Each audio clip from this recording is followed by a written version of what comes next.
October the 25th, 1415. The fields of northern France are drenched in rain and thick with mud. On one side, a ragged English army, weary and outnumbered. On the other, a vast French force, confident of an easy victory. By all logic, this should have been the end for the English.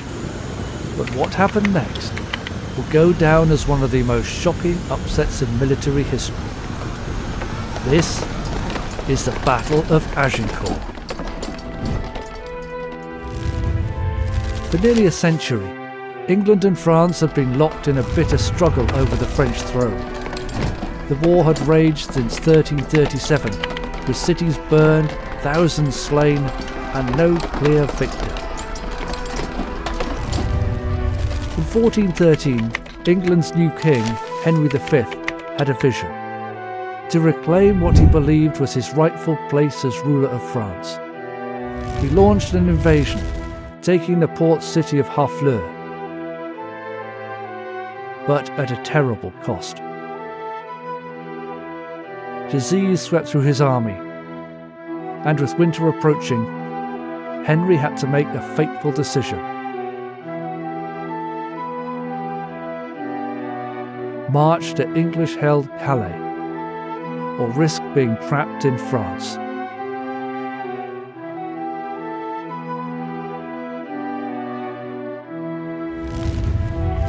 The French saw their opportunity. They rallied a massive force to cut him off before he could escape. What followed was one of the most extraordinary underdog victories in history. As Henry V's army moved towards Calais, they realised they had been intercepted. In the village of Agincourt, nearly 30,000 French soldiers blocked their path. Henry had only 6,000 men, mostly longbowmen. Against thousands of heavily armoured knights, their chances looked grim. But Henry saw something the French did not. The battlefield itself could be his greatest weapon. The Battle of Agincourt was a narrow strip of farmland, flanked by dense forests. Recent rains had turned the ground into thick, sucking mud. Henry positioned his men at the narrowest point, forcing the French into a bottleneck. Then he had his archers plant sharpened wooden stakes in the ground, angled forward. A deadly trap for charging cavalry. And then they waited.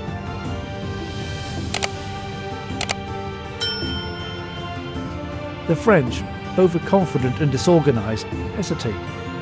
Their leaders debated over tactic, some arguing to wait, others eager to charge. As they stood in the mud, baking in heavy armour, they had no idea they were about to walk into disaster.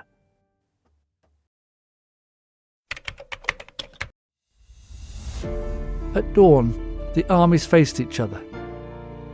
The English stood ready. The French hesitated. Henry saw his chance. He ordered his archers forward just enough to provoke the enemy, and then they let loose their first volleys. Thousands of arrows rained down, piercing armour, felling knights, and throwing the French into chaos. Furious and humiliated, the French charged. First, the mounted knights, the pride of France. They surged forward, expecting to shatter the English line. But the mud slowed them. Their horses stumbled. Then came the arrows. Unstoppable, deadly, relentless. Horses collapsed. Riders were thrown. And the front line crashed into the defensive stakes, impaling themselves before they could even reach the enemy. Behind them, thousands of heavily armoured French foot soldiers advanced. But they too were doomed. The thick mud turned their plate armour from protection into a death trap. Every step was a struggle. And through it all, the English bowmen kept firing. By the time the French finally reached the English lines, they were exhausted. Their formations had collapsed. And then, Henry's men counterattacked.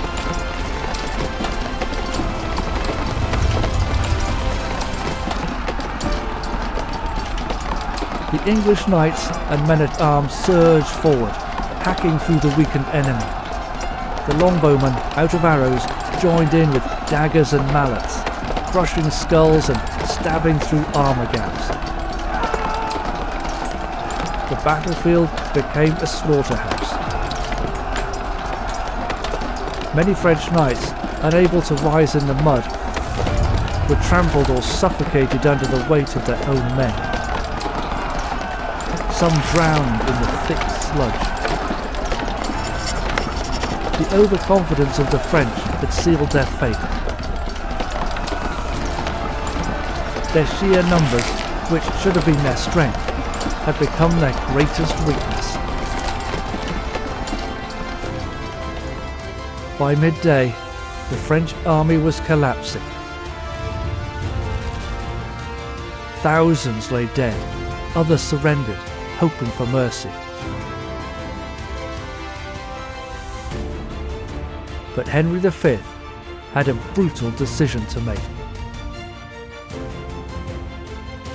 With thousands of French prisoners, Henry faced a dilemma. If reinforcements arrived, these captives could rearm and attack from behind. He couldn't take the risk. He gave the order: kill them all.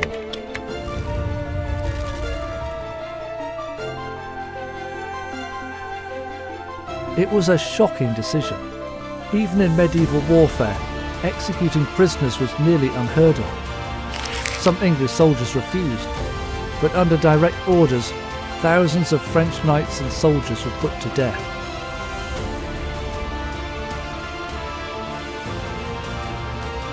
It was not just a victory, it was a warning.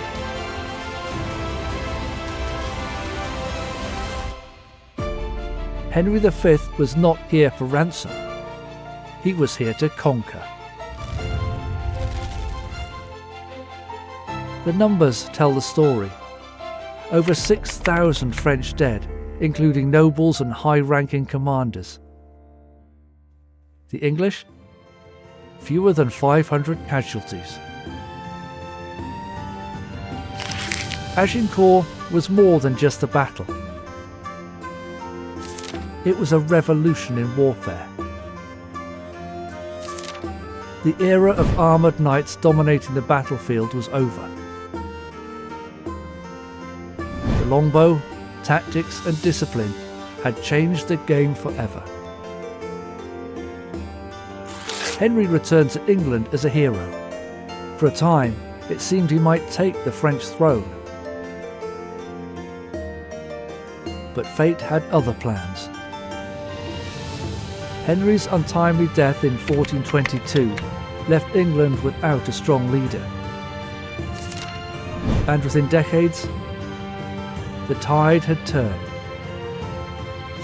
France fought back, and by the end of the 100 Years' War, England had lost nearly all of its French territories. Agincourt remains one of the most legendary victories in history. A small, exhausted army had faced overwhelming odds and won. But what do you think? Was Henry's execution of the prisoners justified, or was it too brutal? Let me know in the comments, and if you love history, don't forget to like and subscribe for more legendary battles.